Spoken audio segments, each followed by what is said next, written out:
तो गोवर्धन के पास में एक जमुनावतो गांव है, आज भी कुम्मन दास जी का गांव है, वहां आपका जन्म हुआ। कुलीन अच्छे कुल में आपका जन्म हुआ, लेकिन माता पिता धन संपन्न नहीं थे। प्रसन्न होते हैं तो उसको 2 लक्षण देकर के संसार में भेजते हैं। ठाकुर जी की प्रसन्नता का एक लक्षण है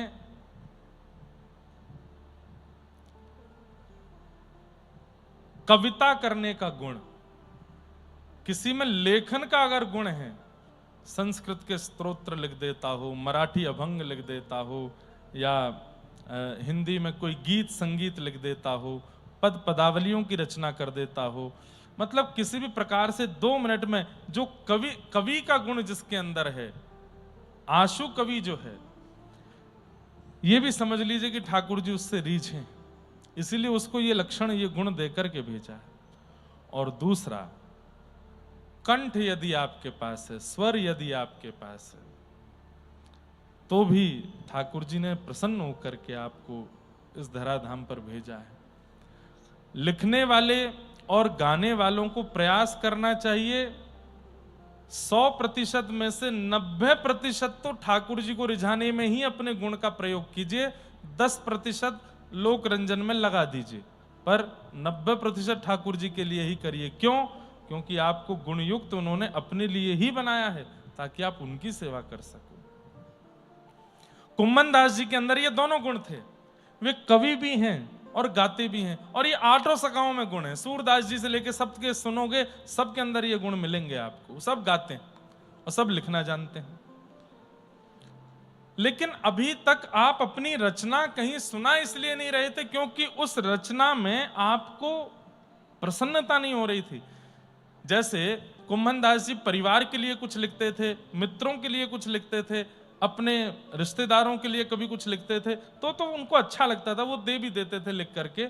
लेकिन जब ठाकुर जी की रचना की बात आती थी, लिखते तो थे लेकिन लिख करके उसको गोपनीय कर देते थे। क्यों? अभी उसमें प्रामाणिकता और ठाकुर जी की स्वीकार्यता का बोध नहीं हो रहा था। क्यों? गुरु नहीं आए थे जीवन में अभी तक। एक राह दिखाने वाले, एक मार्ग दिखाने वाले गुरु नहीं मिले थे। तभी कुम्मन दास जी के कान में खबर पड़ी कि गिरिराज जी में भ्रमण करते करते श्रीमन महाप्रभु वल्लभाचार्य महाप्रभु पधारे हैं, और ये खबर पड़ती, आपने अपनी पत्नी से कहा जल्दी चलो, आज गुरु मिल गए हैं, श्री वल्लभाचार्य महाप्रभु की शरणागति लेंगे जाकर के। आप गए, सामने जाकर के बैठे हैं श्रीमद वल्लभाचार्य महाप्रभु के। वल्लभाचार्य महाप्रभु ने जिज्ञासा पूछी, क्या है? बोले कि बस शरणागति चाहिए। शरणागति दे दी, दीक्षा दे दी। दीक्षा देने के बाद आप दोनों की ओर देखे, पति पत्नी दोनों बैठे थे, कुम्मन दास जी और उनकी पत्नी। बोले क्या चाहिए? तो इनकी पत्नी जो थी बेचारी बिल्कुल सीधी सादी थी, जैसे ही पूछा क्या चाहिए, इधर उधर देख के बोली, संतान नहीं है हमारे, कृपा करके ऐसा कुछ कर दो, कोई मंत्र मंत्र ऐसा फूंक दो हमारे ऊपर कि घर में एक बालक हो जाए। कुम्मन दास जी बड़े गुस्सा हुए, अरे देवी ये क्या किया तूने? क्यों? बाबा कह रहे कुछ मांगो, तो मैंने मांग लिए कि पुत्र दे दो। अरे देवी, ऐसे महापुरुष के सन्मुख आकर के, जिन्होंने साक्षात श्रीनाथ जी को प्रकट करके विराजमान किया, ऐसे अद्भुत महाप्रभु जी के सन्मुख आकर के भी तेने संसार मांगा।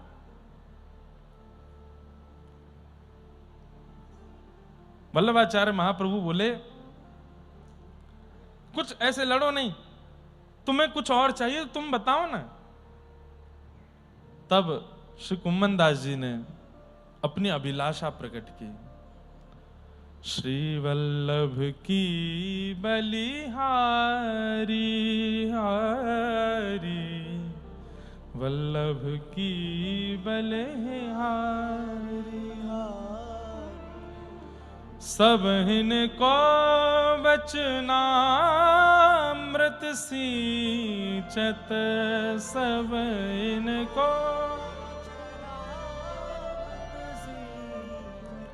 कहीं अंतर दुख हारी हो,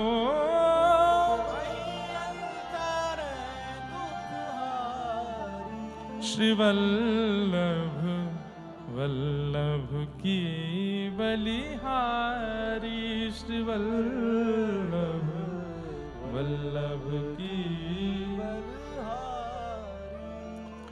नव निकुंज मंदिर की लीला, नव निकुंज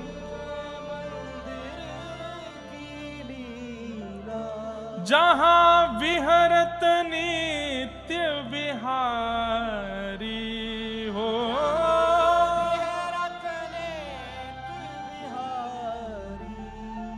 कुंभन दास प्रभु गोवर्धन धर, कुंभन दास प्रभु गोवर्धन धर, हुए हो दासी तिहारी, हो हुए हो दासी तिहारी, श्री वल्लभ वल्लभ की बलिहारी, श्री वल्लभ वल्लभ की बलिहारी।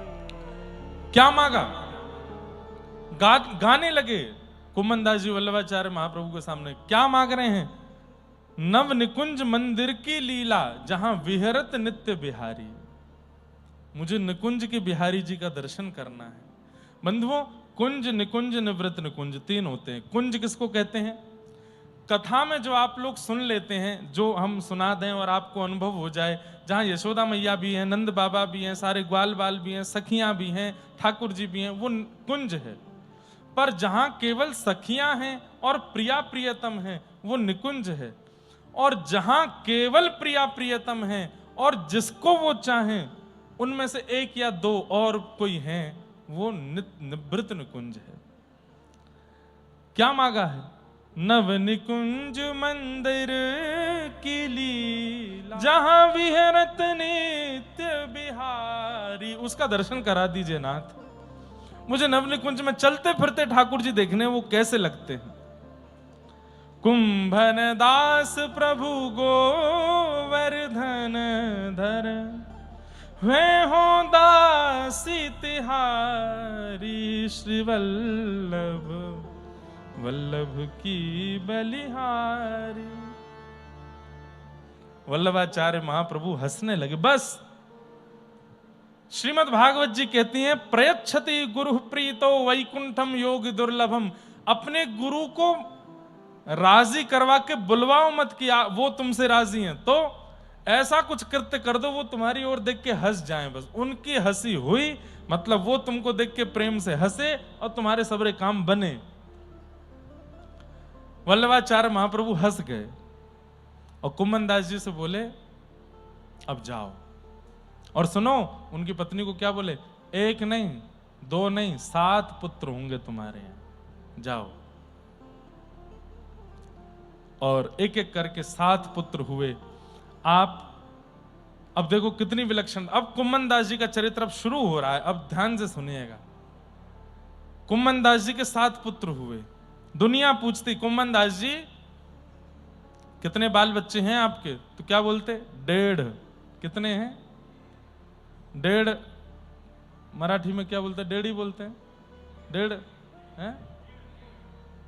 समझ गए ना 1.5 का मतलब? मराठी भाषा भी बड़ी अच्छी है। एक बार मैं कहीं कथा कर रहा था, तो मैंने कहा, ठाकुर जी की ताई जी आई। ताई जी कौन है? रोहिणी मैया। मैंने कहा, आपके यहां ताई को क्या बोलते हैं? मोटी आई। मोटी आई बोलते हैं ना, बड़ी मां। अब उसको मोटी आई ट है कि त है? ठ, मोठी। मोठी आई तो ठीक है। उत्तर भारत में अगर ये नाम होता है तो बच्चे तो मोटी मोटी बोलते हैं। मोटी आई मोटी आई कहाँ जा रही? मोटी आई खाना बना दो। और मोटी आई फिर पीछे बेलन लेके भागती। बताऊं तुझे मोटी बोलता है मोटी आई, बड़ी माँ। अच्छी है, बहुत अच्छी लगती। जब बोलते हैं, मैं बोल नहीं पाता, पर हाँ 3 साल हो गए मुझे नासिक आते हुए और महाराष्ट्र में और भी जगह आते हुए। आता रहा लगातार तो सीख तो जाऊंगा। अभंग तो मैंने याद करने शुरू कर दिए, बहुत जल्दी सीख तो जाऊंगा। और जिस दिन सीख गया उस दिन तुकाराम जी, नामदेव जी, जनाबाई सबके पद याद करके, अभंग याद कर करके फिर कथा में गाया करूंगा।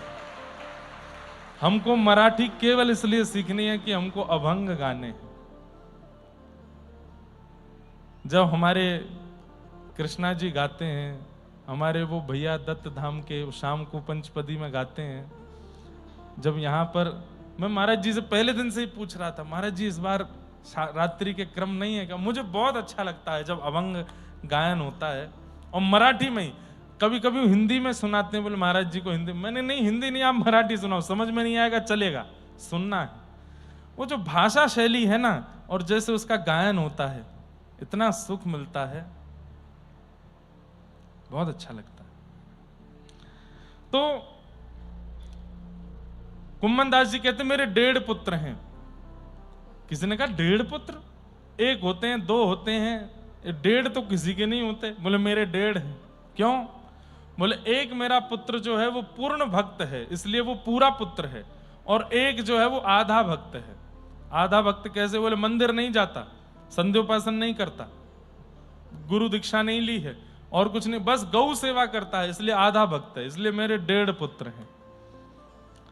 एक पूरा है, एक आधा है। बाकियों को मैं पुत्र मानता ही नहीं हूं। क्यों? वो भजन नहीं करते, कीर्तन नहीं करते, मंदिर नहीं जाते, गुरुदेव से नहीं मिलते, उनको मैं पुत्र ही नहीं मानता। ऐसा त्यागी देखा?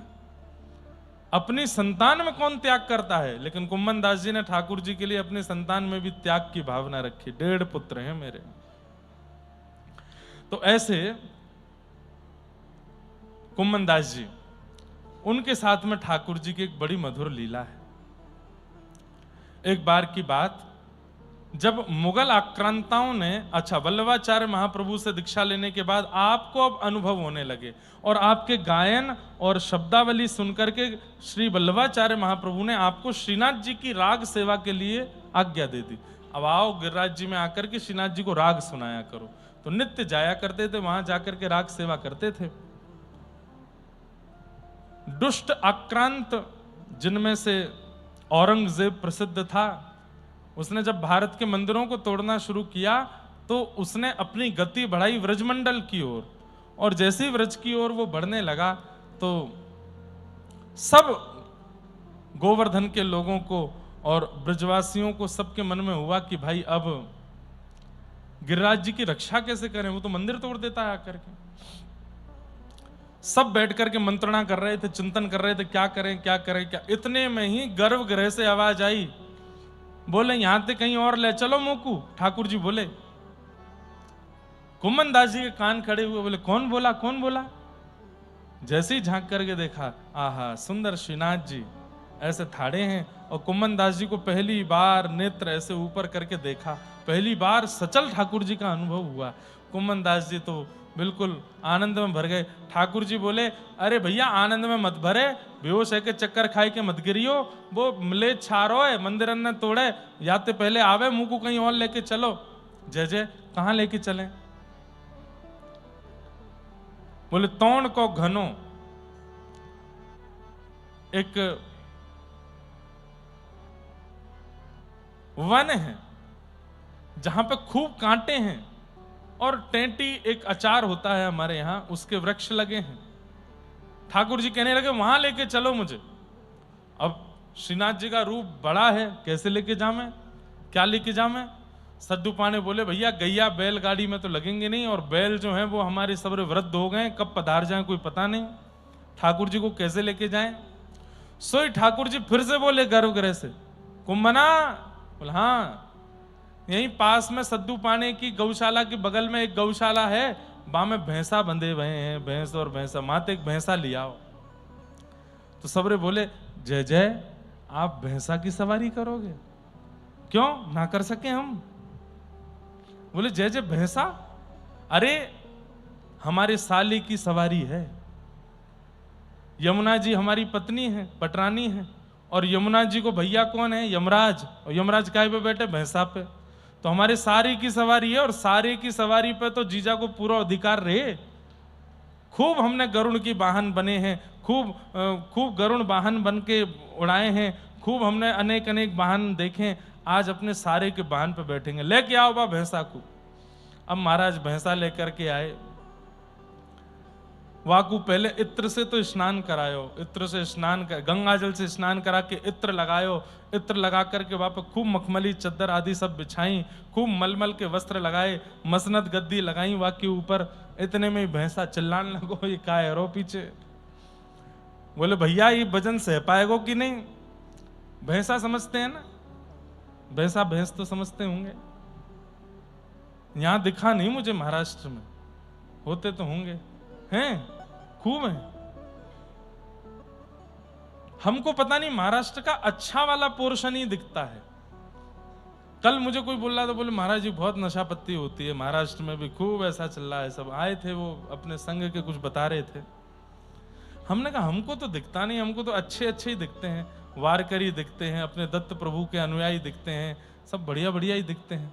बोले आपको जगह वही मिलती है जाने की, कथा करने की, जहाँ अच्छे लोग हैं, नहीं तो यहाँ के भी सब बिगड़ रहे हैं लोग। हमने कहा हमें अब ऐसा लगा आपके बोलने के बाद कि यहाँ पे भी कुछ होता होगा। तो भैंसा पर ठाकुर जी बैठा दिए। जैसे ही भैंसा चला सो ठाकुर जी बोले अरे गिरो गिरो गिरो, मैं गिरो मैं गिरो। तो इधर से कुम्मन दास जी का हाथ पकड़ा, उधर से एक और थे सखा, उनका हाथ पकड़ा, और ठाकुर जी उन दोनों के हाथ पकड़ करके ऐसे मटक मटक करके एक मंदिर से तोड़ के घने में जा रहे हैं। श्रीनाथ जी, आहा, कुम्मन दास जी गाने लगे, लाल तो है भावत तोड़ को घनो, लाल तो है भावत तोड़ को घनो। कोटि बहुत गोखुर हैं लागे, फाटत हैं सब तनो, भावत तोड़ को घनो, लाल तोए भावत तोड़ को धनो। थोड़े ऋषिया के गा रहे हैं कुम्मन दास जी, लाला ऐसी जगह चुनिए जावे की। बोले क्यों, कहा भयो, कितनो आनंद तो आ रहा है। अरे कांटे बहुत गोखुर लागे, फाटत है सब तनो। सब हमारे हाथ छिल गए, पैर छिल गए, सबरे इतने कांटे लगे हैं, और खुद तो मदमस्त है करके ऊपर बैठे हो, कोई दिक्कत है नहीं रही है, खुद को तो अच्छो लगे कोई। आवत जावत बोल निवारे, बैठत हैं जहां एक जनो।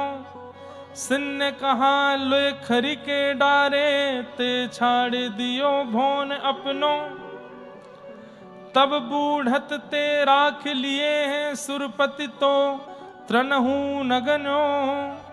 कुंभन दास प्रभु गोवर्धन, धर वह कौन ढोड़नी को जनो। खूब ऋषियाए ऐसी जगह ले आए हैं, नेको सेवकन पर चिंता नहीं कर रहे हैं, इतने कांटे लग गए, हमारे हाथ पैर सब जगह से फट गए, और जैसे तैसे चलते फिरते बेचारे गिरते पड़ते सब लोग लेके ठाकुर जी को वहां पहुंचे। ठाकुर जी खुश हो रहे हैं, ठाकुर जी हंस रहे हैं। स्वामी का एक स्वभाव होता है, अपने सेवकों को मीठे मीठे कष्ट देना स्वामी को अच्छा लगता है। ठाकुर जी को भी आनंद आता है जब हम चलते चलते कभी गिर जाते हैं, बोलते बोलते कभी अटक जाते हैं, लेटे लेटे कभी लुढ़क जाते हैं, खाते खाते कभी हंस जाते हैं। ठाकुर जी बड़े खुश होते हैं जब थोड़ी ये छोटी छोटी अटकनें जब जीवन में आती हैं, तो बड़ों को बड़ा अच्छा लगता है। अब जैसे नदी में हम लोग स्नान करने जाते हैं, तो जितने छोटे छोटे बालक हैं सबको छेड़ते हैं, किसी को पैर पकड़ के नीचे डालेंगे, किसी के मुंह में पानी डालेंगे, किसी की आंख में पानी। ये अब कष्ट ही तो दे रहे हैं, लेकिन ये मीठा कष्ट देना बड़ों को अच्छा लगता है। ठाकुर जी तो पेट पे हाथ धर धर के हंसे, यहाँ कुम्मन दास को कांटे लग रहे हैं, वहां उनको कांटे लग रहे हैं, सबरे इनके हाथ पैर बेचारे ऊपर नीचे, और ठाकुर जी बिल्कुल प्रसन्न है। क्यों, भैंसा के सींग इतने बड़े हैं कि वो जब आगे निकले सब कांटे छट जाएं, ठाकुर जी को कुछ स्पर्श नहीं हुए। कुम्मन दास जी बोले बड़े मंद मंद मुस्काए रहे हो और हमारी ये दशा कर दी है। जैसे ही टोंड के घने में पहुंचे, वहां जाके ठाकुर जी विराजमान किए। इतने में ठाकुर जी बोले अब चलो, सबरो भोग मेरे सामने धर के तुम सबरे चले जाओ यहाँ से। बोले एक तो कांटे लगवा दिए, ऊपर से हमको न जल की पूछ रहे ना भोजन की, और कह रहे हैं चले जाओ यहाँ से। कुमनदास जी बोले चलो आज्ञा है इनकी, चलो। सब प्रसादी ठाकुर जी के सामने रख करके जैसे ही चले गए, दूर कहीं जाकर के बैठे हैं, सब आपस में चर्चा करने लगे। बोले ठाकुर जी ने ये तो बताया नहीं कि वापस कब आना है। कुमनदास जी बोले मैंने देखूं कर कहा रहे हैं ये। जैसे ही एक झाड़ के अंदर से झांक करके देखा, तभी क्या दिखते हैं, आहा, अत्यंत सुंदर वस्त्र धारण किए हैं, सिर पर चुनरी डारी है, नाक में नख बेसर है, और एक परम सुंदरी युवती सामने से चली आ रही है, और ठाकुर जी उसकी प्रतीक्षा में खड़े हैं। कोई और नहीं है, श्री प्रिया जी है, श्री श्यामा जी हैं, हमारी श्री राधा रानी है। जैसे ही राधा रानी आई, आहा, कुमनदास जी तो देख करके आनंदित हो गए। ओ तो ये इनते मिलवे आए। और आज कुमनदास जी, अच्छा मैंने वल्लभाचार्य जी से मांगा था कि मुझे नव निकुंज मंदिर में जहां विहार करते ठाकुर जी हैं उनका दर्शन करना है, आज वो दर्शन हो गए। प्रिया प्रियतम दोनों परस्पर एक दूसरे को अन्न पवा रहे हैं, प्रसाद पवा रहे हैं। एक भाग किशोरी जी पवाते हैं, एक भाव ठाकुर जी पवाते हैं, और श्री कुमनदास जी दूर से देख करके इतने कांटे लगे। इसका क्या तात्पर्य था? जब तक भव के जितने भी हमारे कर्म बंधन हैं उनको हम भोग नहीं लेंगे, तब तक भगवत अनुभव होना संभव नहीं है। जब तक जीवन में आने वाले कष्टों को हम भोग नहीं लेंगे, जो हमारे प्रारब्ध के हैं, वो जब तक खत्म नहीं हो जाएंगे, भगवत अनुभव होना थोड़ा मुश्किल है। कुमनदास जी को कांटे लगवा करके तोड़ के घने में ये थोड़ा सा श्रम दे करके ठाकुर जी ने जीवन पर्यंत के जितने कष्ट थे सब कांटों से निकाल दिए और अपने नित्य विहार का दर्शन कराया। आपने दर्शन करके बड़े आनंदित हुए, बड़े प्रसन्न। ठाकुर जी ने जीवन पर्यंत के जितने कष्ट थे सब कांटों से निकाल दिए और अपने नित्य विहार का दर्शन कराया। आपने दर्शन करके बड़े आनंदित हुए, बड़े प्रसन्न हुए। ठाकुर जी वापस मंदिर में आके विराज गए। नित्य नित्य खूब सुंदर सुंदर पदों की सेवा, खूब सुंदर रागों की सेवा आप करते थे। एक बार गोसाई श्री विठलनाथ जी ने तानसेन को बुलवाया। तानसेन आए, बड़े गायक तानसेन, और कुमनदास जी को उनकी सेवा में रहने के लिए कहा। बोले भाई गायक आ रहे हैं, तुम भी गायक हो, तो गायक को क्या चाहिए, जरूरत हो तुम समझ सकते हो। तो बड़े गायक दिल्ली से आ रहे हैं, तानसेन ठाकुर जी की सेवा करने के लिए, उनकी सेवा में तुम रहना। कुमनदास जी बोले जो आज्ञा। तानसेन आए, आकर के सबसे पहले तो कुमनदास जी ने उनको स्वागत किया, आइए आइए, विठलनाथ जी ने मुझको आज्ञा दी आपकी सेवा, आप प्रसाद पा लीजिए। प्रसाद पाने बैठे तो फिर डिमांड करने लगे, हमको तो ये खाना है, हमको तो ऐसा खाना है, ये खा। तो कुमनदास जी सब तैयारी करवा के लाने लगे, हमारे लिए पान बनवा करके लाओ। तो कुमनदास जी जाने लगे, सुनो उसमें थोड़ा सा जर्दा मिलवा के लाना, तंबाकू। कुमनदास जी देखने लगे, बोले भैया तुम ठाकुर जी की सेवा करवे आए हो कि किसी राजमहल में गाने आए हो? पान बनवा लाए। कुमनदास जी उनको लेकर के जैसे ही मंदिर पहुंचे, श्रीनाथ जी के सन्मुख बैठे हैं, और श्रीनाथ जी के सन्मुख बैठ करके तानसेन ने गाना प्रारंभ किया। जैसे ही गाते हुए तानसेन को देखा, और शिष्य कैसे बने इसके पीछे भी एक सुंदर कथा है। तानसेन जी के संदर्भ में कथा आती है कि एक समय ऐसा आया कि अब तानसेन को लोग सुनने के लिए नहीं बुलाते थे, तो तानसेन को बैठा देते और चारों तरफ बुझे हुए दीपक रख देते और बस एक ही बात कहते, इनको आप जलाओ गा करके। तानसेन बोले भाई मुझ पे और भी राग आते हैं, मैं और भी रागों का कलाकार हूं, बहुत कुछ गाना जानता हूं, वो भी सुनिए, यही क्यों करवाना होता है? बोले नहीं यही करो। तो ये करते करते अब स्थिति ये हो गई थी कि अब तानसेन जब भी राग दीपक गाते थे, उनके स्वयं के शरीर में दाह होने लगता था, जलन होने लगती थी। वो जलाशय में कूद जाते, सरोवर में कूद जाते, लेकिन कैसे भी उनकी जलन ठीक नहीं होती थी। एक दिन उन्होंने, कोई बड़े गायक थे, उनसे पूछा कि अब मैं राग दीपक गाता हूं, 4 दिन तक तो इतनी जलन रहती है, पूरे शरीर में ऐसा लगता है किसी ने आग लगा दी हो। तब उन्होंने कहा कि राग देव तुमसे नाराज हो गए। बोले अब इनको कैसे मनाऊं? बोले ये तो नहीं मानेंगे, लेकिन इसका एक तरीका है। बोले क्या? जब तुम राग दीपक गाओ, उसके बाद कोई और श्रेष्ठ गायक आकर के राग मेघ मल्हार गा दे तुम्हारे सामने बैठ के, तो तुम्हारा दाह ठीक हो जाएगा।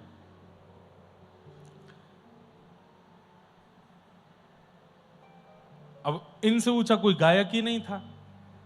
इन्होंने कई बार प्रयास किया गायकों को बुला करके, बोलते मैं दीपक गाऊंगा, जैसे ही मेरे अंग में दाह हो तुम राग मेघ मल्हार गाना।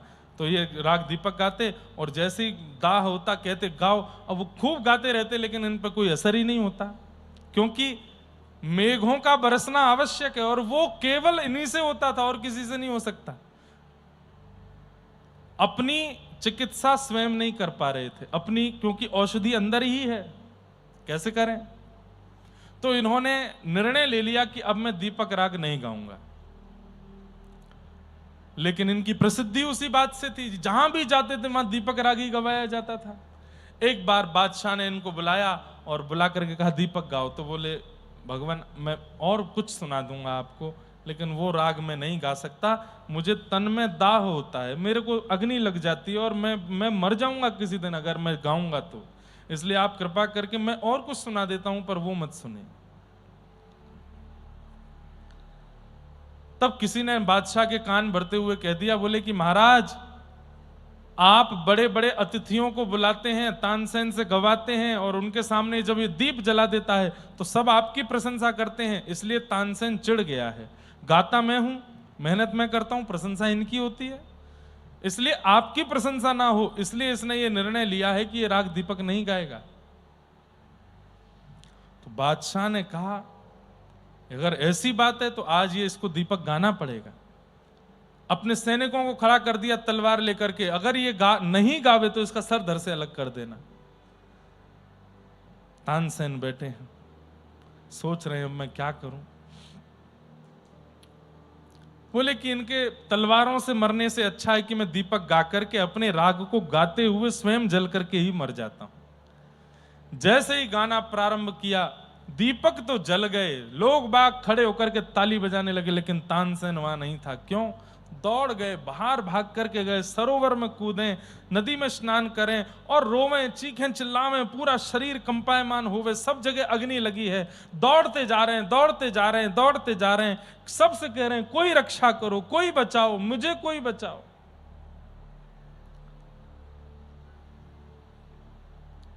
तभी एक जगह ठोकर लगी और आप मूर्छित होकर के गिर पड़े, लेकिन आपके तन में अभी भी वह जलन हो रहा था। तभी वहां 2 गोपियां व्रज की, अभी की बात है, तानसेन कितने 500 वर्ष पूर्व होंगे, व्रज की 2 ग्वालिन गोपियां वो गोबर थापने के लिए आई थीं, और थापते थापते जब उन्होंने इनको देखा तो देखते ही समझ गई कि ये दीपक राग गा करके इनका शरीर अंदर से जल रहा है, इनको मेघ मल्हार सुनाना पड़ेगा। और हाथ में गोबर लगे हुए ब्रज की सामान्य सी अनपढ़ सी वो गोपियां मेघ मल्हार गाने लगी। आकाश में बादल प्रकट हो गए और तानसेन के ऊपर बरसने लगे। तानसेन ने नेत्र खोल करके जब देखा चारों तरफ, तो वो बिल्कुल सहज सरल सी कंडा थाप रही हैं, गोबर थाप रही हैं, और मेघ मल्हार गा रही हैं। तानसेन बोला आपको ये राग कैसे आता है? तो बोले हमको तो ये भी नहीं पता कि ये कौन सा राग है, बस इतना पता है कि जब किसी को ऐसी पीड़ा दिखाई दे तो हमारे गुरुजी ने कहा था ये वाले स्वर गाने हैं, इसलिए हम गा रहे हैं। हमारा प्रताप नहीं है, हमारे गुरुदेव का प्रताप। बोले कौन है तुम्हारे गुरुदेव? बोले जिन्होंने वृंदावन में बिहारी जी को प्रकट किया, श्री स्वामी हरदास जी महाराज। तानसेन दौड़े दौड़े फिर स्वामी श्री हरदास जी की शरण में गए। बोले गोबर थापने वालों को आपने ऐसा अद्भुत संगीत सिखा दिया, जो कला मेरे अंदर है मेघों को वर्षाने की, वो सामान्य सी गोपियां बरसा रही हैं। आप सामान्य नहीं हैं, अब मैं आपकी शरण में हूं। और तानसेन स्वामी श्री हरदास जी का शरणागत हो गया। लेकिन समय लगता है दीनता आने में। बड़े बड़े लोग जब गुरुजनों के आश्रित होते हैं तो थोड़ा समय लगता है दीनता आने में। तानसेन में अभी दीनता नहीं आई थी। आज श्रीनाथ जी की सेवा करने के लिए गए, कुम्मन दास जी उनकी सेवा में थे। सामने बैठ करके जैसे ही राग गाना प्रारंभ किया, अंदर से गोसाई विठलनाथ जी ने देखा गा रहे हैं और बीच बीच में कुम्मन दास जी के हाथ में पीक दान दे रखा था, उसमें पीक दान करते हैं और फिर गाने लगते हैं। गोसाई श्री विठलनाथ जी ने तुरंत कपाट बंद कर दिए ठाकुर जी के और बाहर आकर के बोले, पहले बाहर जाओ, कुल्ला करके आओ, मुंह धो करके आओ। ये रजवाड़ों के राज शासन में नहीं गा रहे हो आप, ये ठाकुर जी का स्थान है, पवित्र होकर के आइए, फिर गाइए। उनको थोड़ा लगा तो उठ करके गए, बाहर हाथ मुंह धो के कुल्ला उल्ला करके आए, आकर के बैठ के फिर गाने लगे। जैसे ही गाने लगे गोसाई जी ने फिर कपाट खोल दिए। थोड़ी देर सुनने के बाद गोसाई जी ने जैसे ही भीतर झांक करके देखा मंदिर में, तो श्रीनाथ जी को झोंके आ रहे थे, श्रीनाथ जी को नींद आ रही है और कभी इधर जावें कभी ऐसे करें, ठाकुर जी खड़े खड़े झोंके ले रहे हैं। गोसाई जी ने फिर से कपाट बंद किए, भीतर जाके जय जय कहा भयो,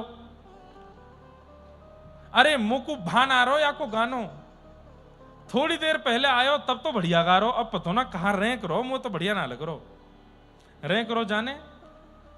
कल रात्रि रासलीला देखी थी, रासलीला में मधुमंगल जी क्या कर रहे थे, स्वर लगा रहे थे ऊंचे ऊंचे, उसको हमारी ब्रज भाषा में कहते हैं रैंकना। क्या बोलते हैं? रैंकना। बिना स्वर के भी जो पंचम स्वर लगाते रहते हैं, बिना सुंदर गला होते हुए भी गाने का प्रयास करते हैं, उनको कहते हैं रैंक रहा है। तो ठाकुर जी बोले पहले तो बढ़िया गा रो, अब पतो ना कहा है रैंक रो, मुंह तो बिल्कुल आनंद ना आ रो, नींद और आ रही है। तो गोसाई जी बोले जय जय पहले वो पान खा के बैठो, मैंने अब पान थुकवाई दियो। तो ठाकुर जी बोले बातें कहो, दोबारा पान खा के आवे गो, और पान खा के बैठे फिर गावे। गोसाई जी बोले जय जय मंदिर की पवित्रता, बस पवित्रता ठीक है, बातें कहो पान खा के आवे। तो अब यहां कथा ऐसी वर्णित है कि गोसाई जी ने तानसेन को नहीं कहा कि पान खा के आओ, नहीं, जय जय कितनों कहते रहे, मंदिर की पवित्रता तो रहेगी। तानसेन का जब गायन पूरा हुआ तब गोसाई श्री विठलनाथ जी ने कहा बहुत सुंदर गाया आपने, बहुत अच्छा गाया। भीड़ लगी थी मंदिर में तानसेन को देखने के लिए। अब मेरी इच्छा है, हमारे कुम्मन दास जी बैठे हैं, एक पद की सेवा कुम्मन दास जी भी करें। तो तानसेन बोला कौन कुम्मन दास? भाई तानसेन के बाद अगर कोई गाने आने वाला है तो बड़ा गायक ही होगा। बगल में पीकदान लिए बैठे थे, तो बोले ये गाएंगे, ये सुबह से मुझे रोटी खिलाते डोल रहे हैं, मेरा बस्ता सामान लेके चल रहे हैं, ये गाएंगे? बोले हाँ गाएंगे, कुम्मन दास जी गाएंगे। कुम्मन दास जी बड़े सहजता में आके ठाकुर जी के सामने बैठ गए। आहा, गोसाई जी ने कहा गाओ कुंभना। आपने तुरंत ठाकुर जी को सुंदर भाव सुनाया। क्या रूप, भाई मैं तो अपने स्वर में गाऊंगा, पर कुम्मन दास जी ने कैसा गाया वो गाने के बाद बताऊंगा। रूप देख नैना पलक लागे नहीं, रूप देख नैना पलक लागे नहीं। कैसा रूप है मेरे नाथ का कि जैसे ही देखते हैं तो पलक झपकना भूल जाते हैं। रूप देख नैना पलक लागे नहीं, तुरंत लिख करके गाने लगे, तुरंत बना करके पद गा दिया ठाकुर जी के सामने। गोवर्धन के अंग अंग ऊपर, गोवर्धन के अंग अंग ऊपर निरखने मन रहत नहीं, रूप देखने ना पलक लागे नहीं। कहारी कहूं कछु कहत न आवे, कहारी कहूं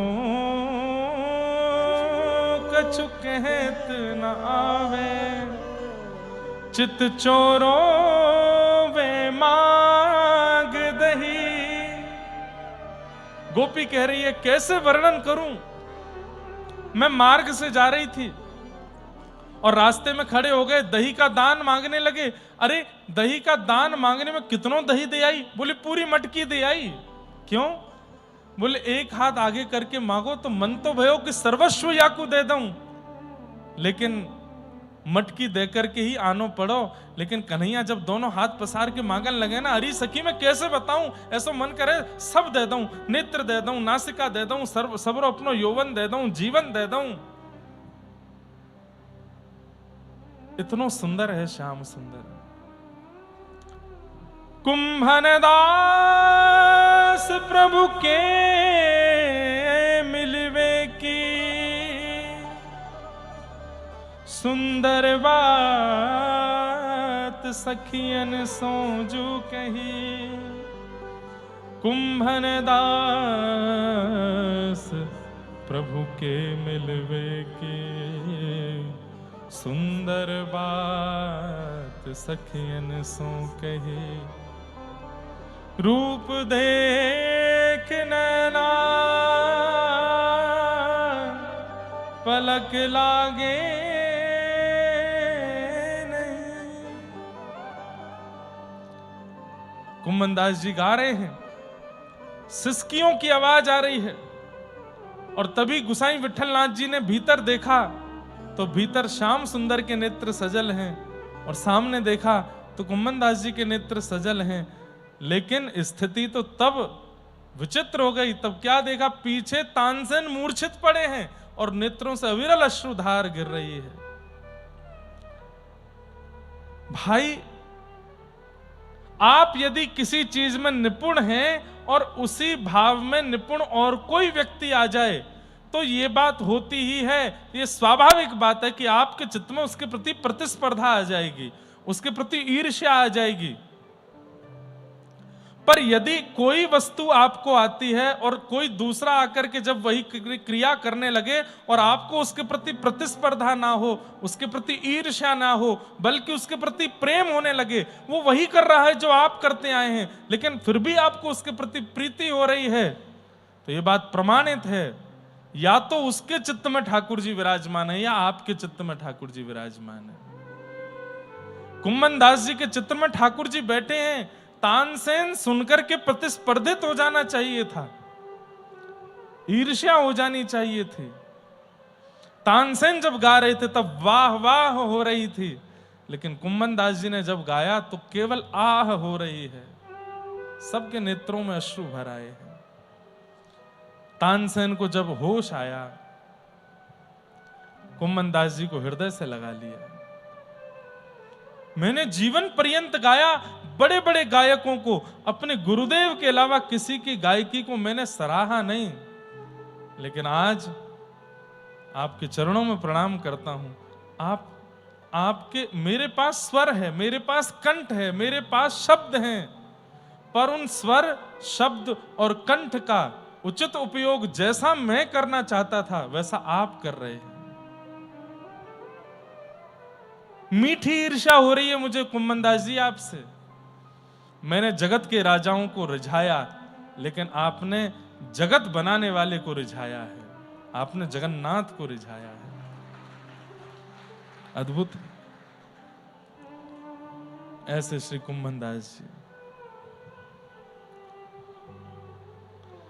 एक बार आप सुबह सुबह राग भैरव अलाप रहे थे। ये राग भैरव ही है? ये कौन सा है? अहीर भैरव है? अहीर भैरव है।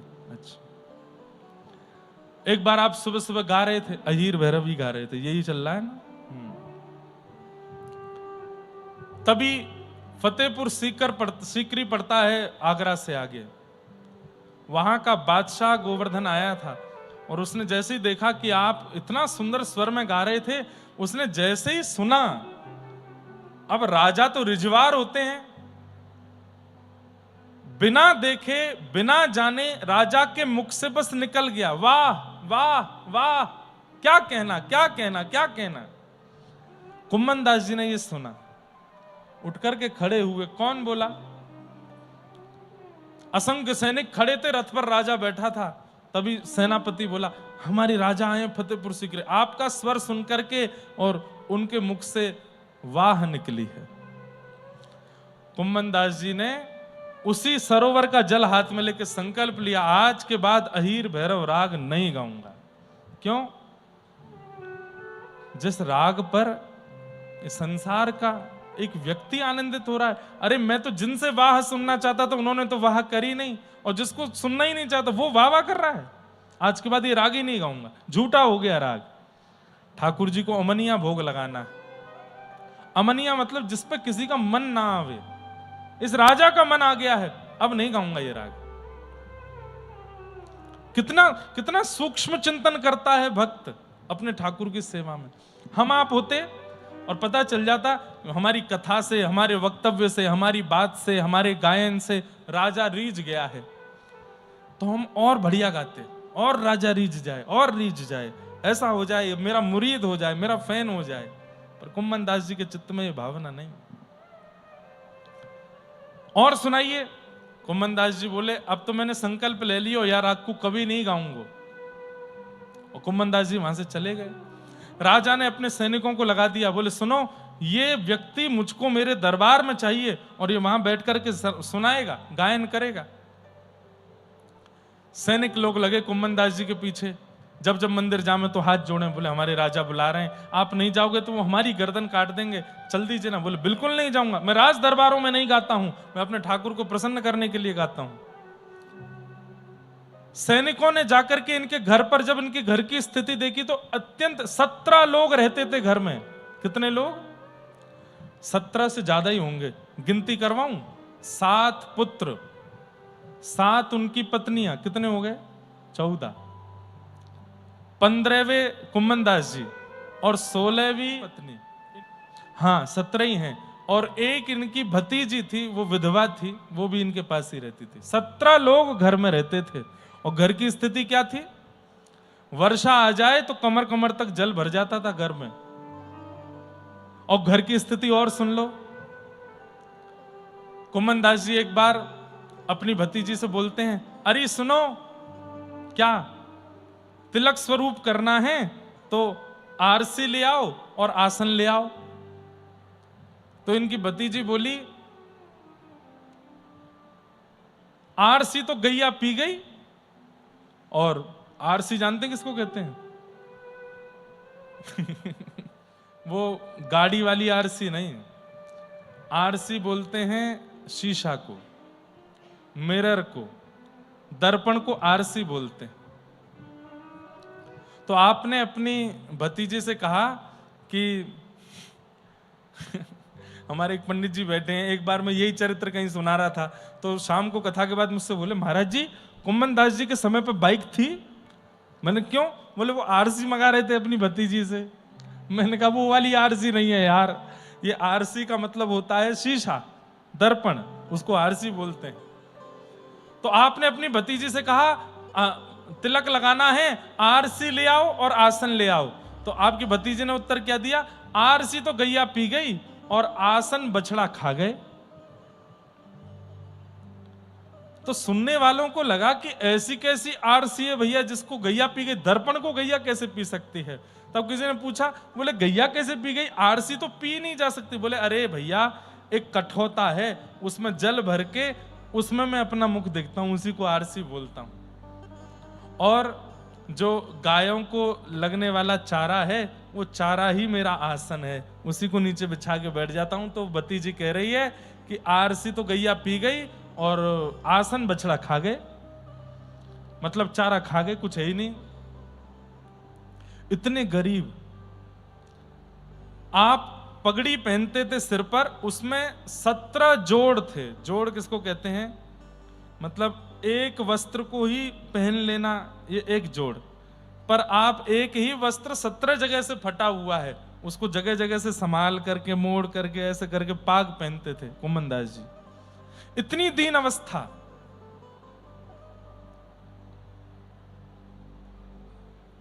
घर में इतनी जगह नहीं थी, तो दिन रात का क्रम चलता था। क्या?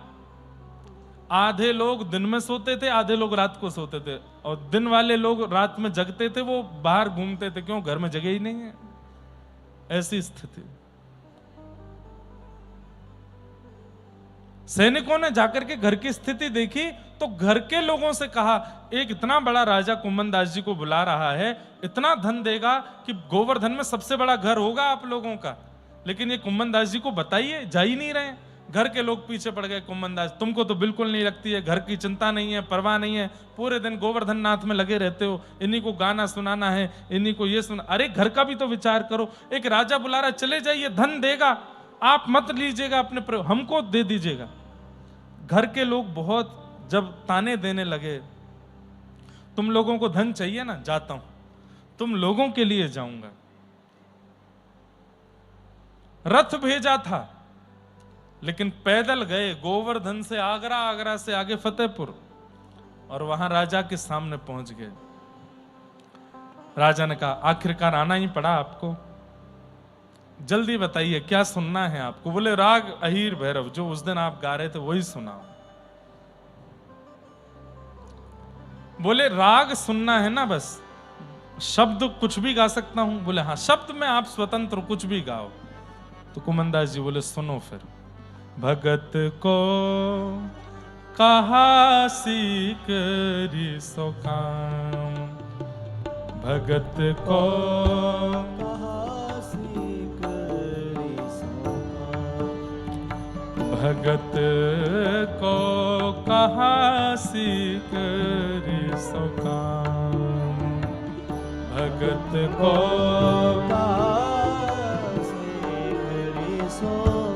आवत जात पन्हैया टूटी, आवत जात पन्हैया टूटी, आवत जात पन्हैया टूटी, आवत जात पन्हैया टूटी, बिसर गयो हरि नाम, बिसर गयो हरि नाम, भगत को कहाँ सीख रे सो काम, भगत को कहाँ सीख रे सो काम। अरे भक्त का किसी राजा से क्या काम हो सकता है? भगत को कहा सीकरी सो काम, आवत जात पन्हैया टूटी, बिसर गयो हरि नाम। आज का दिन सबसे बुरा दिन है मेरे लिए। क्यों? गोवर्धन से पैदल चल करके आया हूं, मेरी पन्हैया यानी कि चप्पल टूट गई, पैर में छाले पड़ गए, और 24 घंटे जिन हरि का स्मरण बना रहता था, आज वो स्मरण छूट गया। आवत जात पन्हैया टूटी, बिसर गयो हरि नाम, भगत को कहा सीख रे सो काम। और क्या कह रहे हैं? जाको मुख देखत दुख लागत, जाको मुख देखत दुख लागत। अरे राजा, जिसका रूप देखना बिल्कुल अच्छा ना लगता हो, ऐसा व्यक्ति सामने आ जाए तो आपको क्या लगता है? बोले, मेरा मन करता है, मेरा मन करता है ऐसा व्यक्ति मेरे सामने आ जाए तो मैं तलवार से उसका गर्दन, उसके सर धड़ से अलग कर दूं। कुम्मनदास जी व्यंग में हंसने लगे। वही स्थिति मेरी हो रही है इस वक्त, पर मुझ पर तलवार नहीं है। जाको मुख देखत दुख लागत, जाको मुख देखत ताको करन पड़ी परना, ताको करन पड़ी परना, हे ताको करन पड़ी परना, ताको करन पड़ी परना। हे राजन, जिसका मुख देखना अच्छा नहीं लगता वो सामने आ जाए तो गर्दन काटने का मन होता है। हाँ, और जिसका मुख देखना अच्छा नहीं लगता अगर उसको प्रणाम करने को कह दिया जाए तो क्या होगा आपको? बोले तो मैं पूरी पृथ्वी को जला दूंगा, ये कर दूंगा, वो कर दूंगा, सब बोल दिया। कुम्भनदास जी बोले, मेरे ही हृदय की सारी बातें बोल रहे हो आप, इस वक्त मुझे ऐसा ही हो रहा है। कुम्भनदास लाल गिरधर बिना, कुम्भनदास लाल गिरधर हे कुम्भनदास लाल गिरधर बिना, दास लाल गिरधर बिना, और न दूजो का, और ना दूजो का, भगत को कहा सीख सुखा, भगत को कहा, भगत को कहा सीख सुखा, भगत को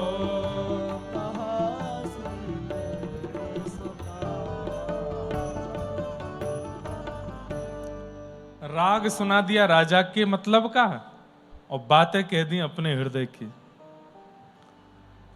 जितने अतिथि लोग आए थे बोले गाते तो बहुत अच्छा है, पर हमको ऐसा क्यों लग रहा था गायक थोड़े गुस्से में है।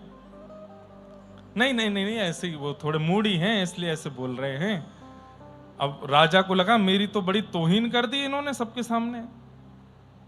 तो राजा ने कहा कि लोभ में अभी सब खत्म हो जाएगा, अभी इनके सामने हीरे जवाहरात भरे हुए सब रखता हूं। बड़े बड़े मंगा दिए और खोल करके धर दिए बड़े बड़े बक्से, और कहा आप जितना चाहो इनमें से ले जाओ, आप जो चाहो इनमें से ले जाओ, और इसके अलावा अगर कुछ और चाहते हो तो मुझे बताओ, मैं दे दूंगा आपको।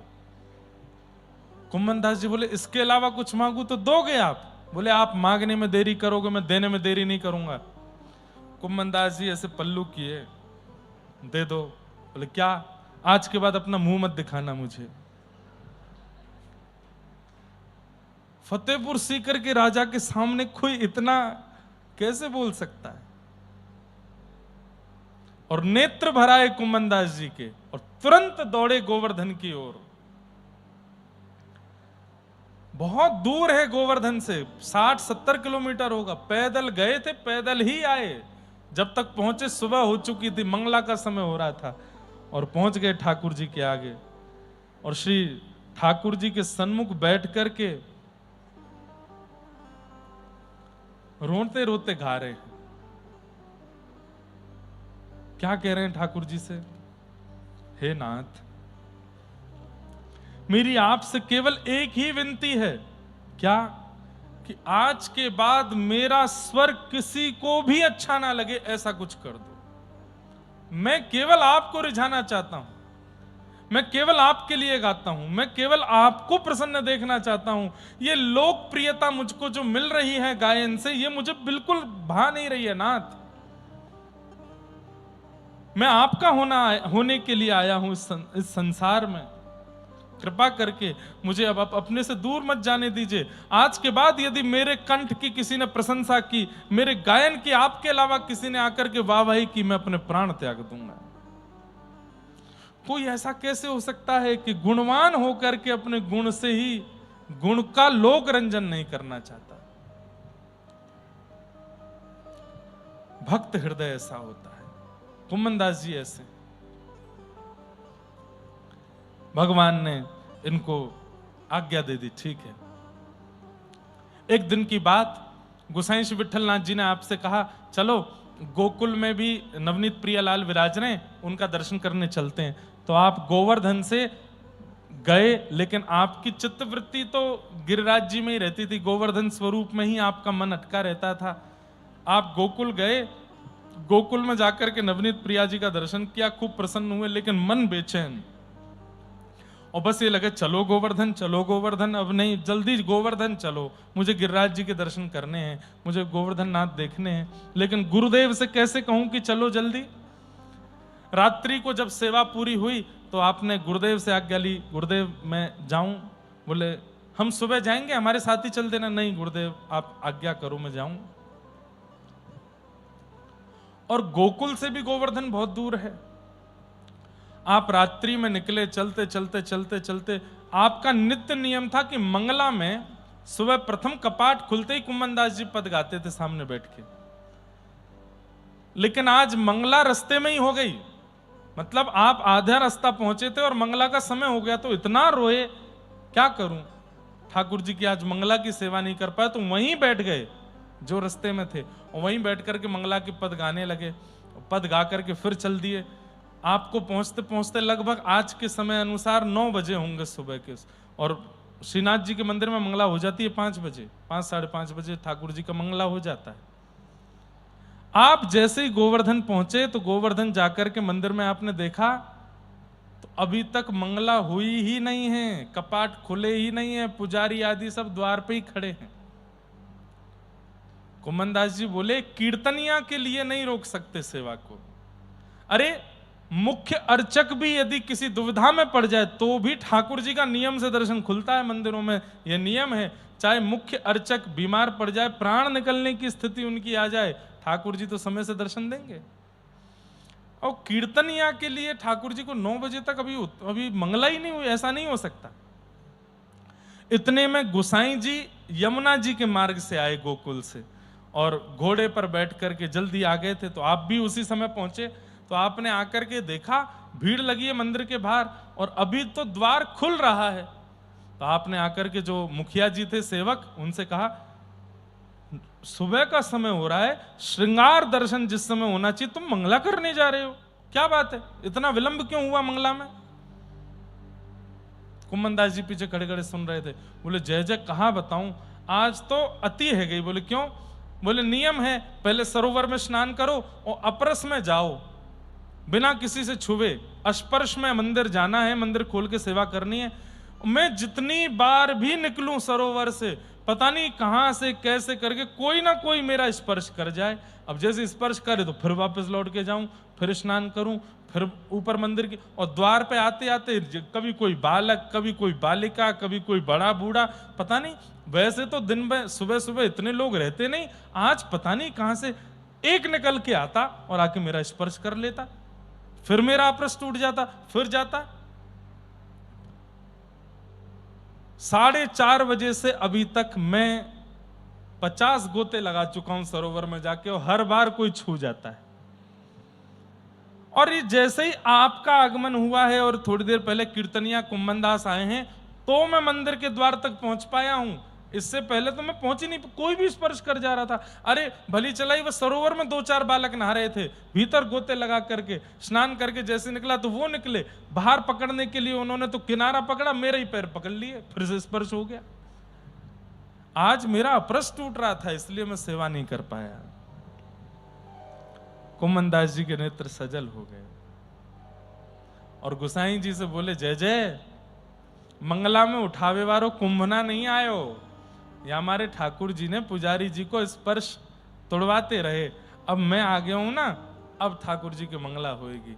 और उस दिन पहली बार श्रीनाथ जी की श्रृंगार आरती के समय मंगला हुई, और श्री कुम्मन दास जी ने सामने बैठ कर के पद गाया।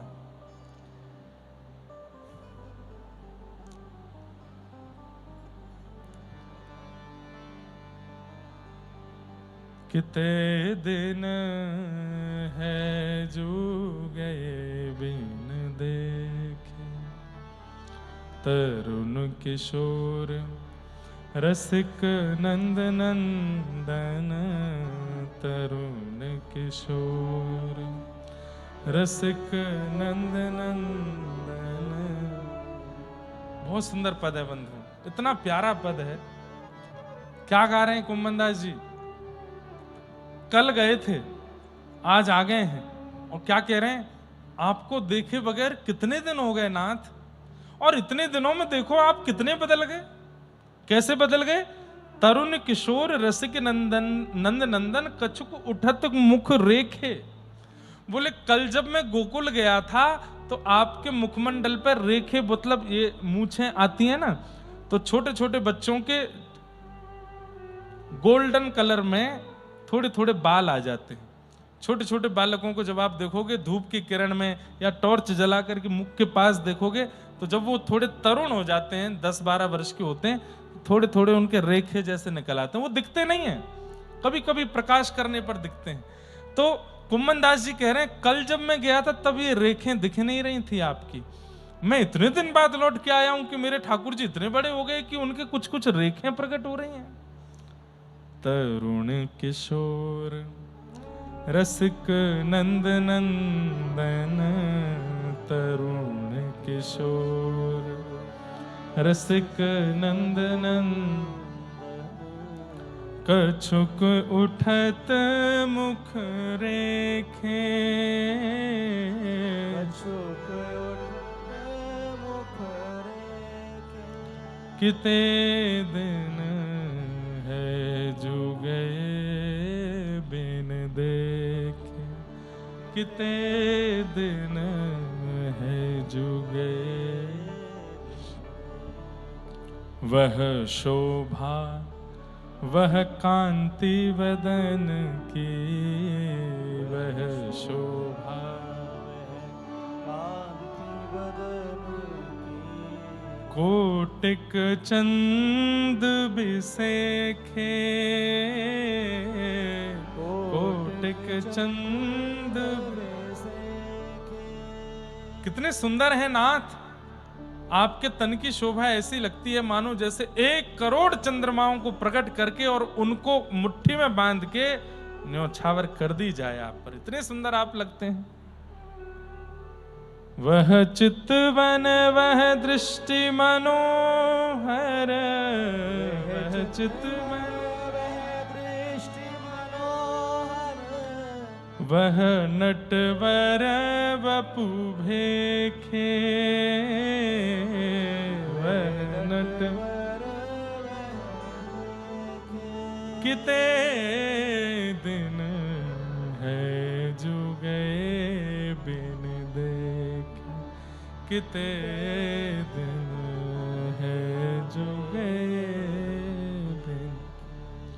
श्याम सुंदर संग मिल खेलन की, श्याम सुंदर संग मिल खेलन की। आवत जियब रेखे, आवत जियब रेखे। कुंभन दास लाल गिरधर बिन, कुंभन दास लाल गिरधर बिन। जीवन जन्म लेखे, जीवन लेखे। किते दिन है जो गए बिन देखे।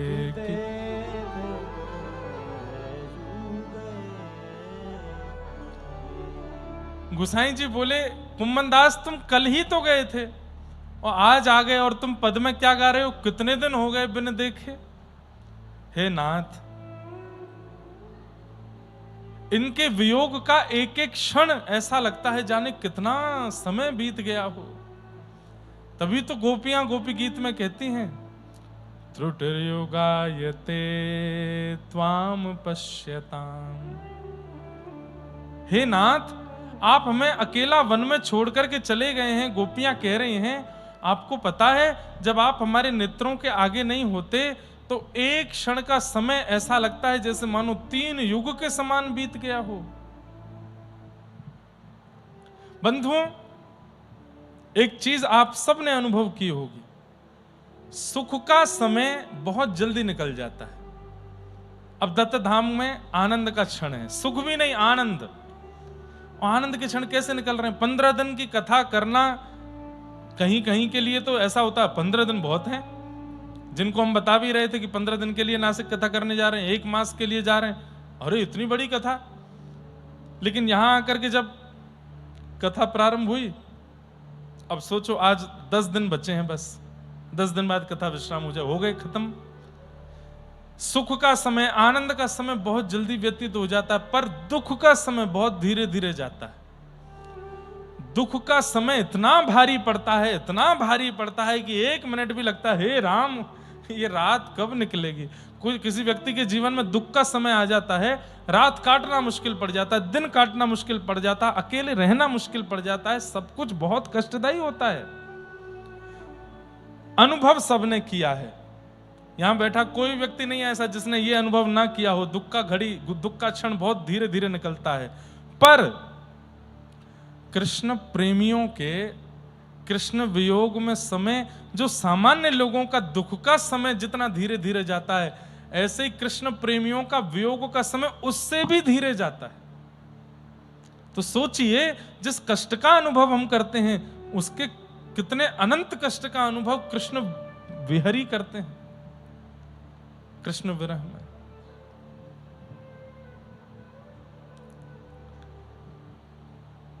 आहा, किते दिन है जो गए बिन देखे, तरुण किशोर रसिक नंद नंदन कछु उठत मुख रेखे। हमें कभी दिख सकता है, दत्त भगवान को रोज देखते हैं, पिछले साल भी देखा, उससे पिछले साल भी देखा, लेकिन कोई कोई ऐसा होता है जो दर्शन करके ये अनुभव कर लेता, अरे ठाकुर जी 3 साल पहले हमने तब तो दुबले से थे, अब थोड़े हत्ते तगड़े हो गए, अब थोड़े खा करके थोड़े बढ़िया नेक शरीर बन गया है।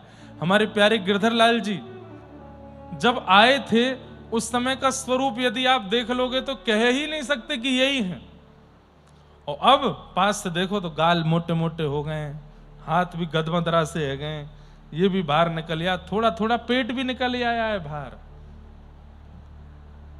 अब वैसे तो ठाकुर जी वैसे ही हैं जैसे आए थे तब थे, लेकिन किसी किसी की दृष्टि में इतना प्रेम होता है कि वो देख लेता है छोटी छोटी चीजों को भी। कुम्मन दास जी की दृष्टि क्या देख रही है, कल मैं गया था तब तो कुछ नहीं था, आज देखो लाला कितना बड़ा हो गया, मैं कितने दिनों बाद में आया, लाला के थोड़े थोड़े रेखे प्रकट हो गई हैं। वह शोभा वह कांति बदन की, कोटिक चंद बिसेखे, वह चितवन वह दृष्टि मनोहर, वह नटवर वपु भेखे, श्याम सुंदर संग मिल खेलन की, आवत जिय अवेरे, कुंभन दास लाल गिरधर बिन, जीवन जन्म लेखे। ठाकुर जी को इतना प्रेम हो गया कुम्भन दास जी से, कुम्भना अब तो को मैं एक लीला को दर्शन कराऊं। कुम्भन दास जी बोले कैसी लीला? बोले एक गोपी रोज आवे दर्शन करवे के काजे, ध्यान से सुनिएगा, एक गोपी रोज मेरो दर्शन करवे आवे, अच्छो कहा करे, बोले वो अपने घर ते बड़ो बढ़िया दूध को दही जमाए के वाको मक्खन निकाल के मटका में मक्खन लेकर के आवे। अच्छा फिर का दूर खड़ी है जाए और दूर खड़ी है के वह मक्खन को मुंह दिखावे, और मुंह दिखा के लाला धोरी गैया को मक्खन निकारो है, बड़ो सुंदर सुगंधी आ रही है, बड़ो स्वाद बनो है लाला, लेकिन मैं मंदिर में ना दे के जाऊंगी, ये सबरे मंदिर के लोग खा जाएंगे, मैं तो अपने घर में ही रखूंगी, और जगह बता गई है मुकू वहां वो मक्खन धरो है। कुम्भन दास जी बोले तो मेरो मन हेरोवा के घर पे जाके खाया हूं मैं, और तू मेरो संग दे दे यहां में। कुम्भन दास जी बोले जय जय, ये कैसी इच्छा है रही है आपकी? बोले चोरी करवे की इच्छा है रही है, द्वापर युग गए बहुत दिन है गो, द्वापर में चोरी करी, अब कलयुग आए गयो है और मेरो मन हेरो एक बार ने चोरी करिया हूं तनिक सी नेक सी। कुम्मन दास जी बोले जय जय, अगर पता चल गई ना दुनिया को कि आप चोरी करो, सबरे पकड़ के आपको जो है का है फिर गारी देंगे, बुरो भरो कहेंगे, मारेंगे, अन्ना कोई है ना पता चलेगी, तो चिंता मत कर, बस तू मेरो संग दे दे। कुम्मन दास जी बोले कहा करनो है? बोले शाम को आ जाइयो, मंदिर बंद होने के बाद पीछे वाली खिड़की के नीचे आके खड़ो है जाइयो। अच्छा, पूरी दुनिया को ठाकुर जी अचल दिखते हैं, पर कुम्मन दास सरीखे भक्तों को ठाकुर जी सचल बात करते हैं उनसे। कुम्मन दास जी शाम के समय गए और मंदिर के पीछे वाली खिड़की पर जाके खड़े हो गए। इतने में ही ठाकुर जी, मंदिर बंद हुआ, सब दर्शनार्थी चले गए, सेवक पुजारी सब अपने अपने घर को चले गए। उसके बाद ठाकुर जी गर्भगृह की खिड़की से बाहर निकले, सचल हो गए। कुम्मन दास जी देख रहे हैं, आहा कितने सुंदर ए कुम्मना का देख रहे हो? आपको रूप देख रहा हूं, कितने सुंदर हो। अरे रूप मत देखे, चोरी करवे जा रहे हैं हम, नीचे आ, यहां पे आ जा। कुम्मन दास जी की अवस्था 60-70 के बीच की हो गई, बूढ़े बड़े हो गए।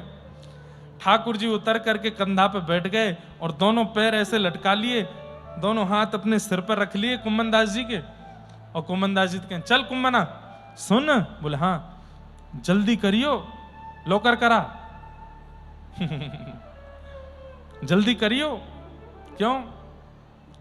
अरे चोरी में देरी ना करो करे करें, अगर पकड़ में आएगा ना दोनों पिटेंगे मैं और तू, हमारी जल्दी करियो बस।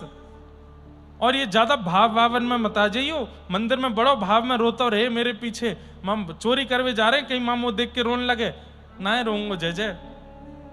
कुम्मन दास जी ऐसे पकड़ के बैठे हैं, कभी कभी ठाकुर जी के चरण ऐसे दबाने लगते हैं, कितने कोमल चरण हैं। कभी कभी ऐसी नासिका करके ठाकुर जी के चरण की सुगंधी सूंघ लेते हैं, विश्वास नहीं कर पा रहे हैं। ठाकुर जी से कह रहे हैं जय जय मेरे नेक बाल खींचियो ऊपर ते।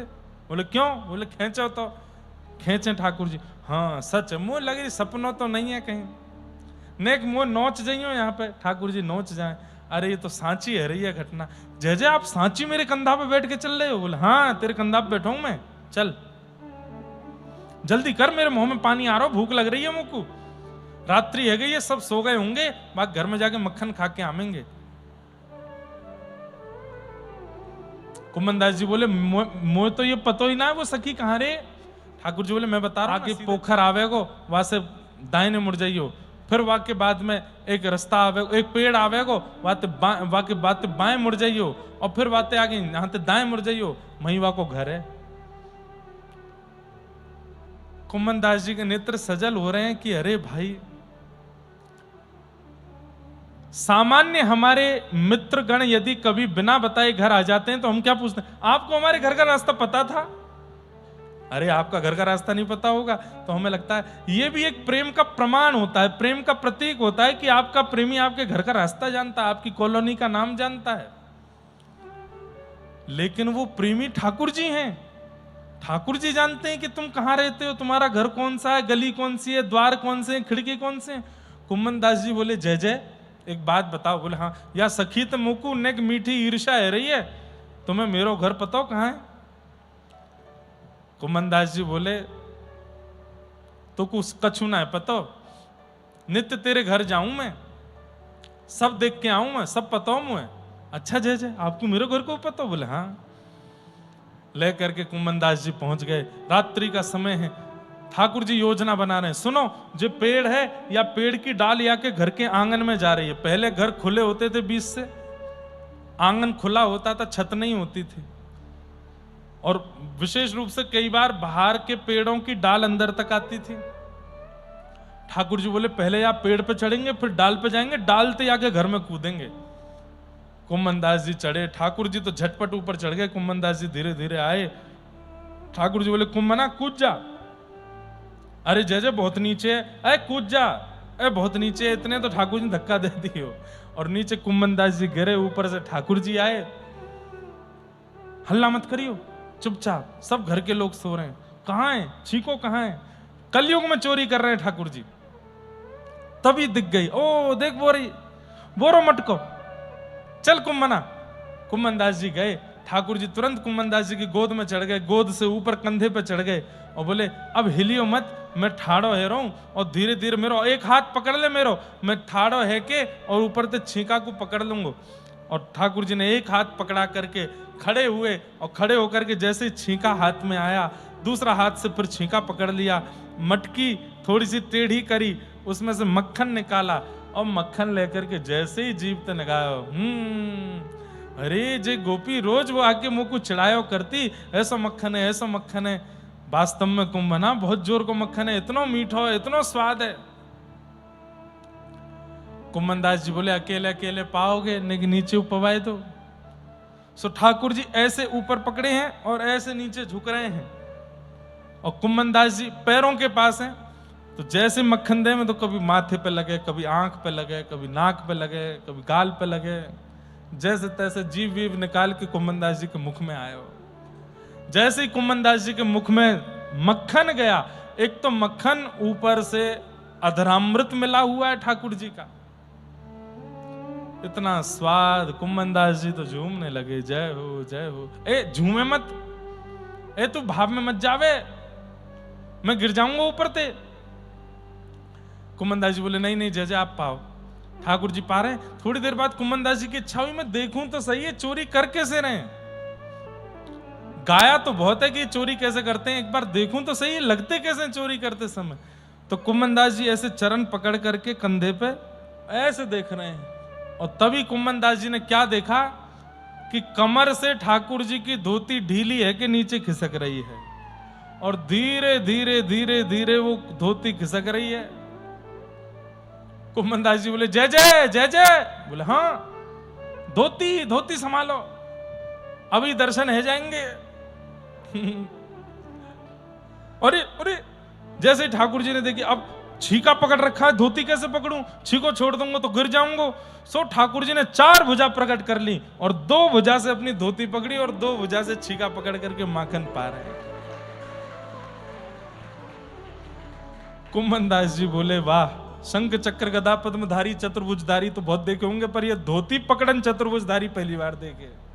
धोती पकड़ के थाड़े ऐसे और छीके पे लेके मटकी से खूब मक्खन खा रहे हैं।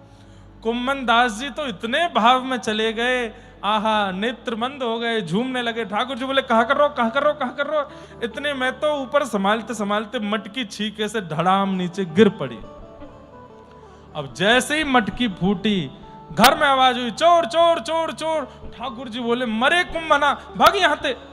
इतने में जोर से छलांग मारी, ठाकुर जी तो वही वृक्ष पर चढ़ करके कूद फांद के भाज गए। कुम्भनदास ऐसे खड़े चतुर्भुज रूप, 2 धोती से ऐसे छीका पकड़े, धोती मक्खन खा रहे। इतने में ही वो सब घर के लोग उठे, डंडा वंडा उठा करके कहां है चोर कहां है चोर। तभी देखा कोने में खड़े कुम्भनदास जी ऐसे जा करके देने प्रारंभ किए, 2 4 10 डंडे उनमें दिए। कुम्भनदास जी चिल्लाते हैं आ लग गई, आहा चतुर्भुज कैसे धोती पकड़न, चतुर्भुज क्या है सुंदर छा। उजाला करके जब देखा तो पूरे मुख पे मक्खन लगा है, चारों तरफ मक्खन फैला है और कुम्भनदास जी नेत्रों से अश्रु बह रहे हैं। वो सखी पहचान गई, रुको रुको रुको रुको रुको, ये तो कुम्भनदास है। सब बोले तू जाने यार। वो अरे ये मां श्रीनाथ जी के मंदिर में कीर्तन गावे, सवेरे के मंगला के कीर्तन, राजभोग के कीर्तन, रात्रि शयन को कीर्तन, जय कीर्तन ही आए श्रीनाथ जी को। अरे बाबा बुढ़ापे में तो कुछ शर्म ना आई है, चोरी करवे आएगो यहाँ पे। कुम्भनदास जी के नेत्र खुले और हाथ जोड़ के बोले जे कौन को घर है, ये घर कौन को पहले ये बताओ।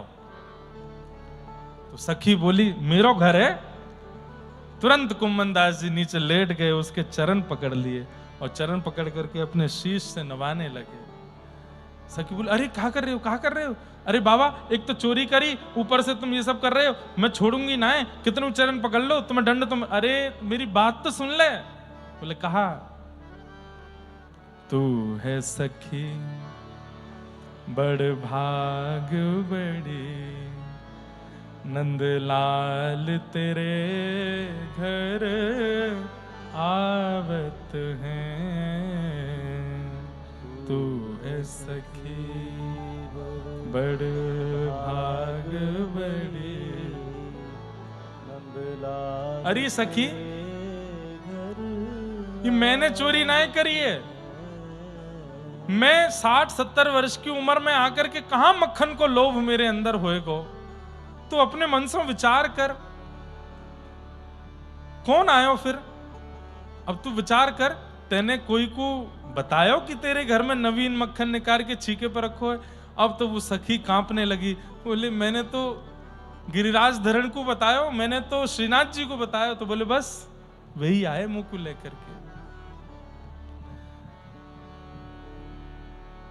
तू अपनो श्रृंगार करत है, तू अपनो श्रृंगार करत है, वे दर्पण हाथ दिखावत हैं, वो दर्पण हाथ दिखावत है।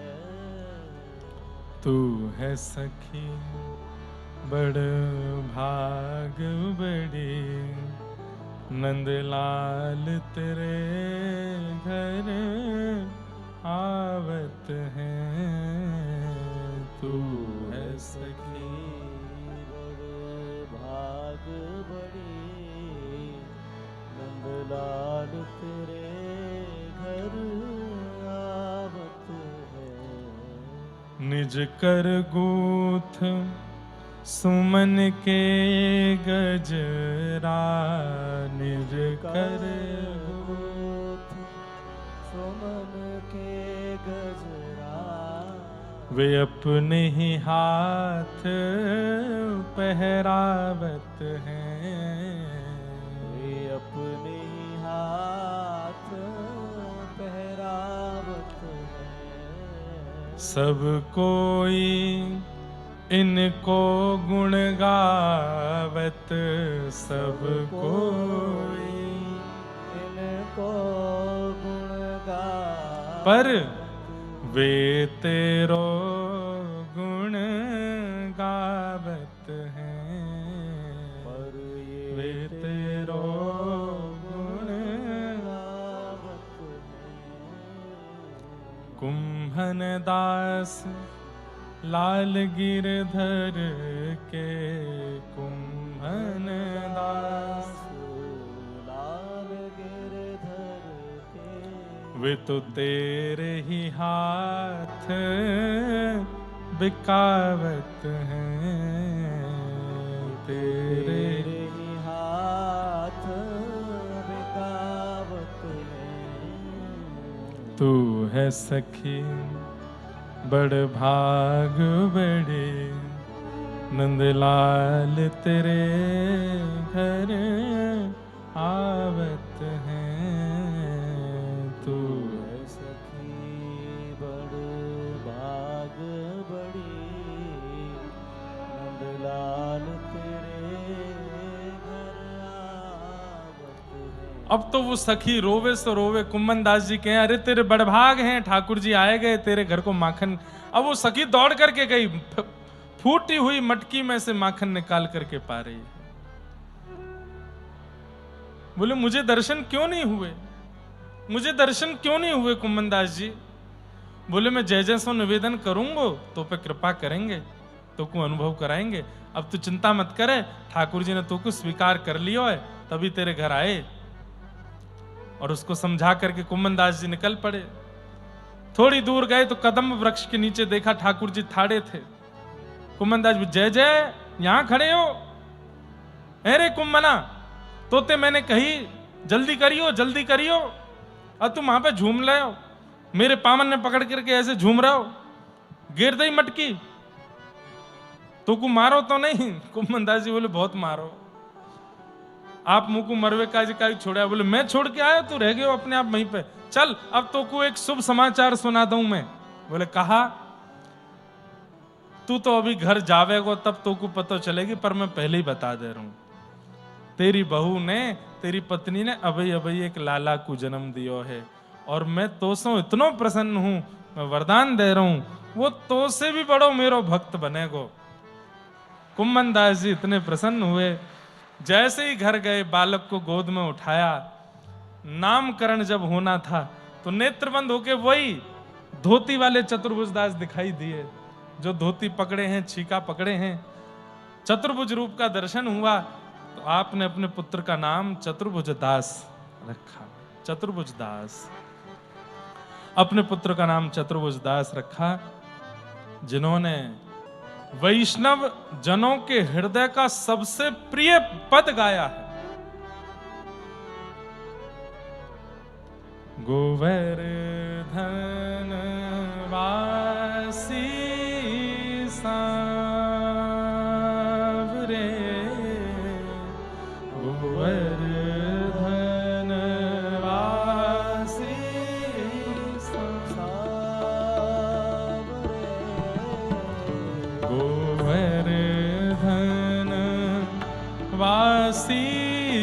सांवरे,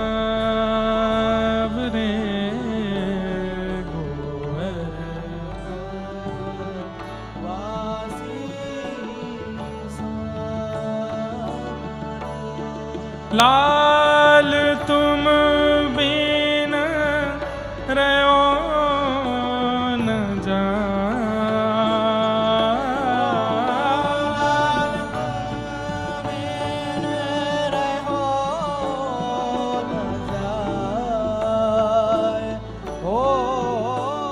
लाल तुम बिन रहो न जाए रे, गोवर्धन वासी सांवरे,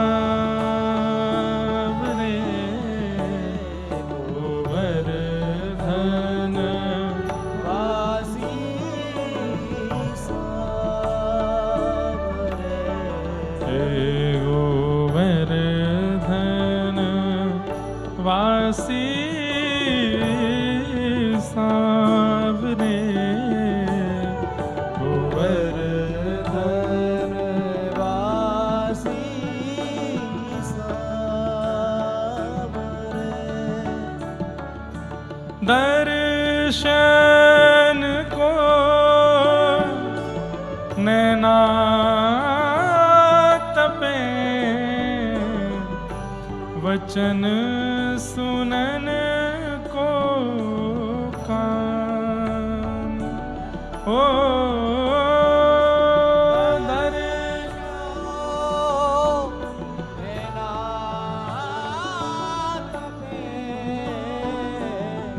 वचन सुनन को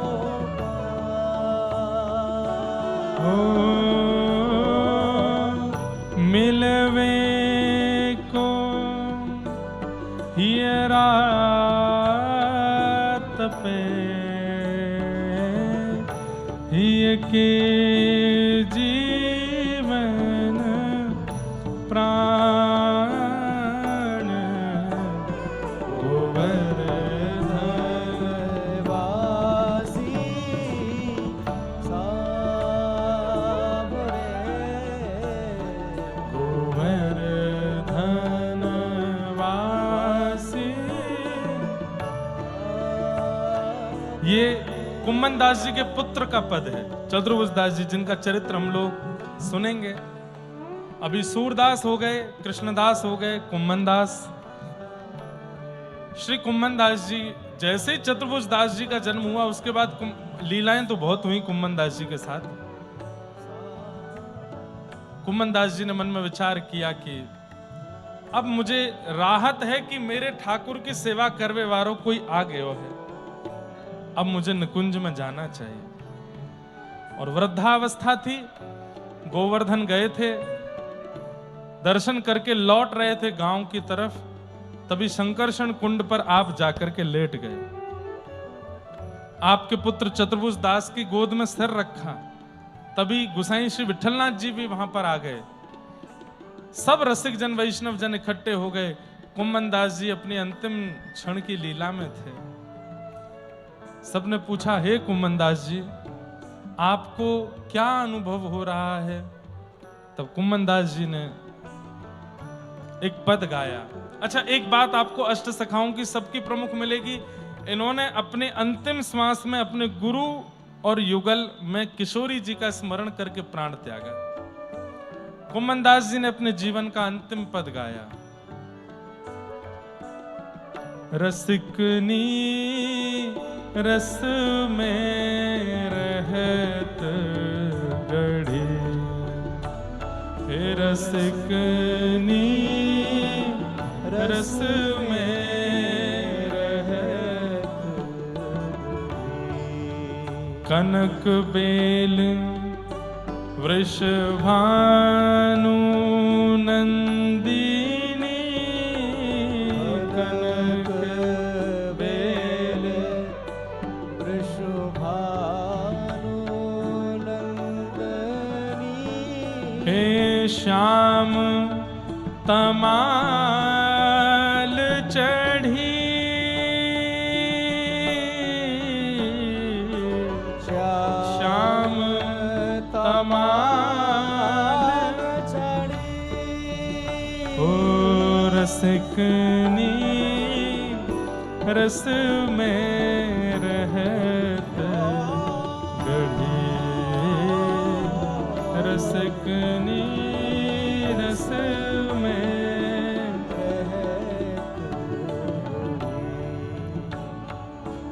ओ बिहरत श्री गिरिधरन लाल संग, बिहरत श्री गिरिधरन लाल संग, कौने पाठ पढ़ी, कोने बात बड़ी, हे कुंभन दास प्रभु गोवर धन धर, दास प्रभु गोबर धन धर, कुंभन दास प्रभु गोवर धन धर, दास प्रभु गोबर धन धर, रति रस के लिए बढ़ी, रति रस हे रसिकनी रस में रहत गढ़ी, रसिकनी रस में रहत ओ रसिकनी रस में रहत गढ़ी, रसिकनी। और कुम्मन दास जी गा रहे हैं, प्रिया प्रियतम दोनों प्रकट हो गए सामने, और गुसाई जी को हंसते हुए कुम्मन दास जी कहते हैं जय जय, हाँ बड़े जय जय आ गए सामने, और श्री लाडली जी के संग आए हैं, कृपा करो अब मैं प्रस्थान कर रहे हूं। और हाथ जोड़ के गोवर्धन की तलेटी में संकर्षण कुंड पर अपने पुत्र की गोद में सर रखते हुए गुरुदेव और गोविंद श्री किशोरी जी का दर्शन करते हैं। हे म्हारा हे म्हारा हे म्हारा गिरधर लाल, थारो न जायो न चूरे,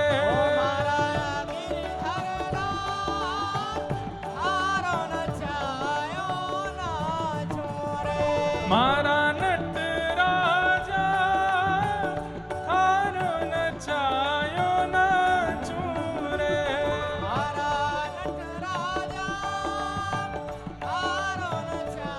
बंधुओं कल की कथा सुबह 10 बजे होगी। आप सब लोग 9 बजे तक आकर के अपना अपना स्थान ग्रहण कीजिए और श्री कुम्भनदास जी के साथ भाव से गाओ।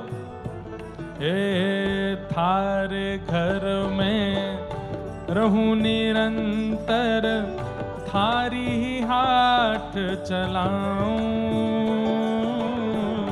थारे घर में रहूं निरंतर, थारे ही हाथ चलाऊं। ओ थारे घर में रहूं निरंतर, थारी हाथ चलाऊं। थारे घर में रहूं निरंतर, थारे ही हाथ चलाऊं।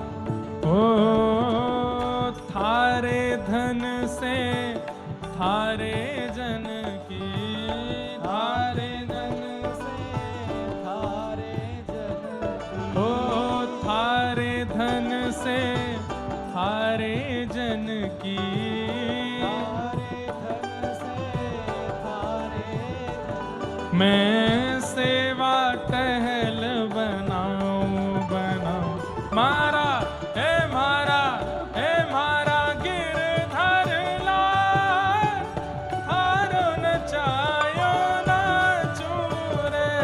हरा गिरधर लाल,